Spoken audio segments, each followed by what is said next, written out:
Why'd you go the way you did with the branding? Where they would have probably charged me £2,000 a day, all to just boost that conversion rate a little bit. Instead, I just asked Sidekick. Job done, same day, for free. Bootstrapping in public is truly one of the only advantages that we have over the big companies.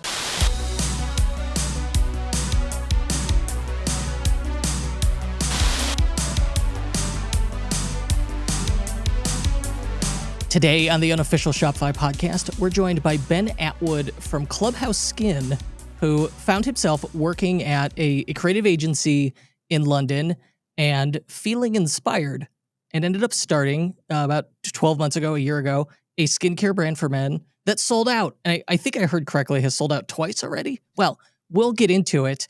Ben, thank you for joining me. How you doing? Thank you, man. I'm doing good. How are you? I'm well. So, all right, tell me what your brand's Clubhouse Skin. You've got that on Shopify. Yep. What is it? What do you sell? So we're a skincare brand, obviously, but we really pride ourselves in using like natural ingredients mixed with like lab formulations to create like the best products possible. I think where we differentiate ourselves is we're talking to men specifically, but we like to say that we are the second wave of men's skincare. When did this start? How long have we been doing this? So we technically launched about a year ago. I mean, we can get into this, but we had we had a manufacturer that we signed with initially a year ago, and we sold out of our first production run almost immediately and weren't able to get more product. So we had a second launch in December just been. So technically there's two launches there. All right, going into cosmetics, did you have any experience in this previously? Yes and no. So I was working at a creative agency in London a couple years ago now, and just by chance, one of my primary clients was one of the biggest skincare brands in the world. And I spent a couple years working very closely with them, coming up with new campaigns and creative ways to bring in new customers. Got to know the industry really well. So I knew it from a brand perspective, from a marketing perspective, but as far as experience formulating products, no, I had no experience at all. And what was the thing that made you do this? You were making things in this industry for other people, and you said, I'm going to do this for myself. It seems very difficult. Yeah, I can't lie. I think all product-based businesses might be difficult, but the reason why I did it was when I was working at the agency, I figured since I'm working so closely with these skincare brands, I should at least have my own skincare routine. So I went down to the local pharmacy one day where I was pretty disappointed by what was on offer. I effectively had two options. One of them was buying a brand that was marketed for men, but they were typically full of like cheap synthetic ingredients, even like forever chemicals that, just once they hit the oceans, they don't leave. From a brand perspective, they relied on these really outdated masculine stereotypes, and I just wasn't really drawn to any of them. So my second option was purchasing a brand that was typically marketed towards women, which was very effective on my skin, but it wasn't necessarily something that I would proudly display in my home. So I felt like the big brands were all assuming that men are lazy when it comes to their skincare, which to some degree might be true. But I believe that there's a lot of men out there like myself who are willing to invest time into a more comprehensive routine if we know that it works. So Clubhouse Skin was really built on the assumption that we're not lazy when it comes to skincare. As a marketer, you saw the gap in the market. You saw the opportunity there. Mm. But how do you go from, I see the opportunity to, I'm going to start my own skincare brand? Yeah, good question. It requires a lot of trial and error. So you basically have to trawl through Google trying to find a manufacturer that can work with MOQs that are realistic for you, trying to find packaging suppliers within a reasonable price range. You have to find a lab that can formulate these products. All of these things have to come together, which can feel like you're juggling quite a lot. So A lot of time on Google is probably the answer to that question.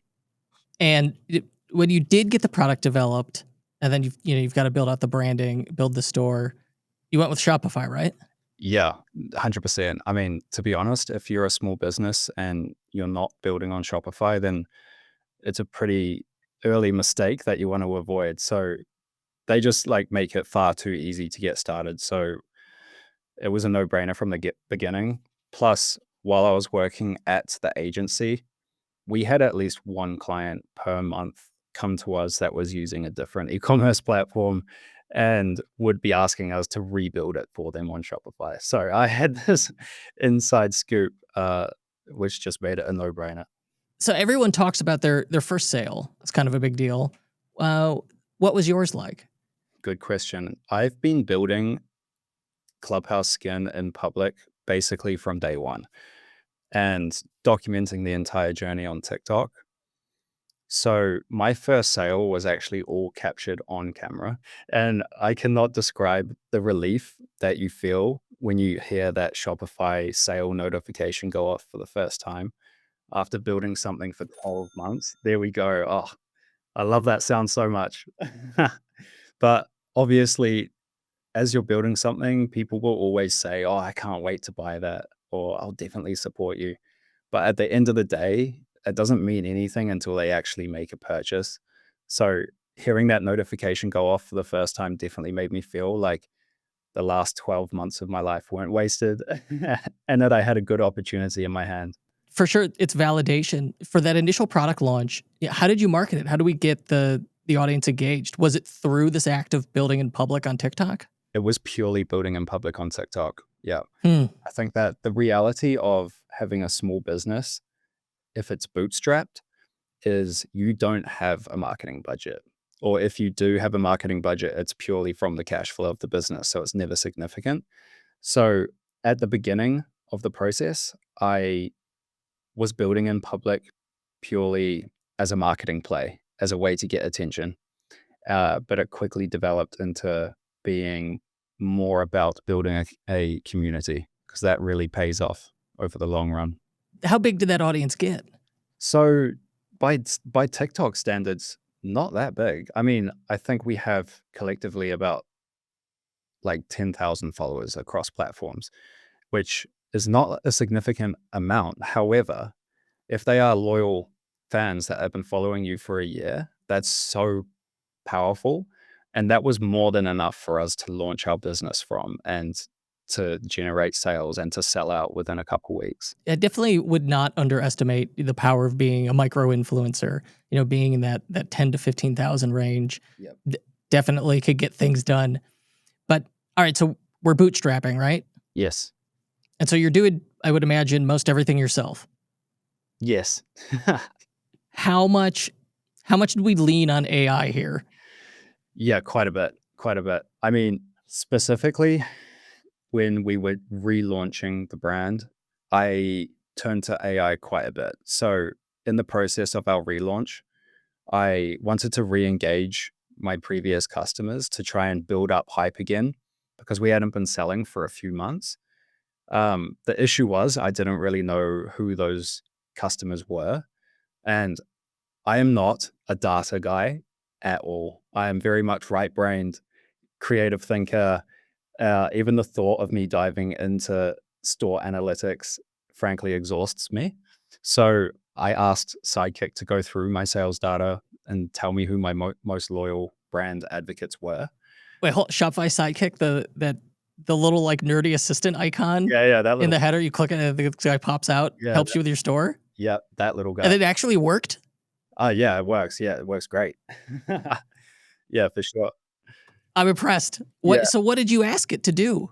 What was it able to do for you? So when I was trying to figure out who my like most loyal customers were, I asked it to like go through my sales data and tell me who they were. And what it gave me was a list of all my customers categorized from most to least engaged based on like number of purchases and frequency of sales.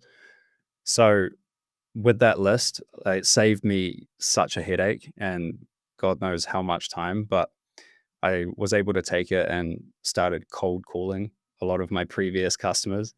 Oh, wow. Yeah, to tell them That's scary. our relaunch. Man, it was terrifying. It was terrifying, but it worked. It worked a treat. Like, this is something that I typically would have struck off as too hard of a task for me, but Sidekick definitely made it a lot easier.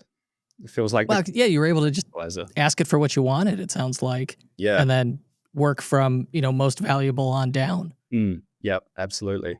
I'm fascinated. What else could this thing do for you? Well, in the same vein as me being allergic to analytics and data, I do know how important conversion rates are. So I knew that I had to get mine uh, higher. So I asked Sidekick what I could be doing to improve my conversion rates. Turns out my product descriptions were really not that great. Um, it, And so it knew this and suggested it to you. yeah, it did. Yeah. So Hmm. instead, like previously, what I might have done is, or what I would have done is brought in an external agency where they would have probably charged me £2,000 a day to analyze my website and make suggestions here and there, um, all to just boost that conversion rate a little bit. But instead, I just asked Sidekick, and it was job done, same day, for free. So the suggestions it gave you was like, update product descriptions. Did it give you anything else?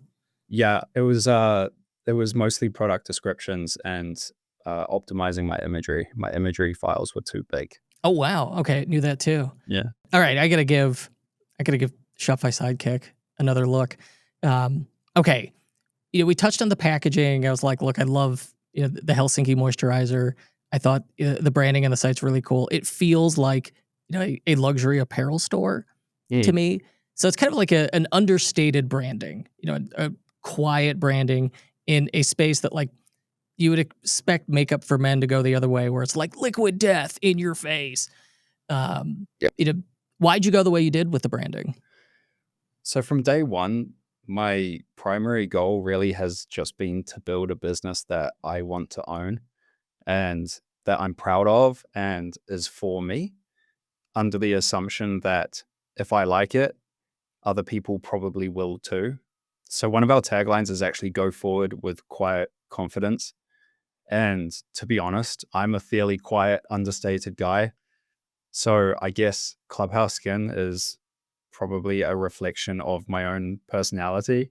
Uh, Plus, I feel the loudest person in the room usually has the least to say. So I really resonate with people and brands that aren't desperately yelling for attention all the time. So you've been sharing your story on TikTok, and the more you're honest with it. I love building in public, but I think people's pushback on it is that, well, that honesty, that candor costs you something. But I think building in public only works when it's candid. Give me your thoughts on building in public. The reality of bootstrapping a business is you don't have any marketing. Like I was saying before, there's no budget for it. So bootstrapping in public is truly one of the only advantages that we have over the big companies. And if we're not going to leverage it, I feel like it's a huge miss for small businesses and a potentially massive unlock for opportunities. Like I have had retailers reach out, investment opportunities. I've gained a mentor because they found me on TikTok. That's amazing. It's unlocked doors that typically just I would have no business entering. So I couldn't suggest anything more than doing that.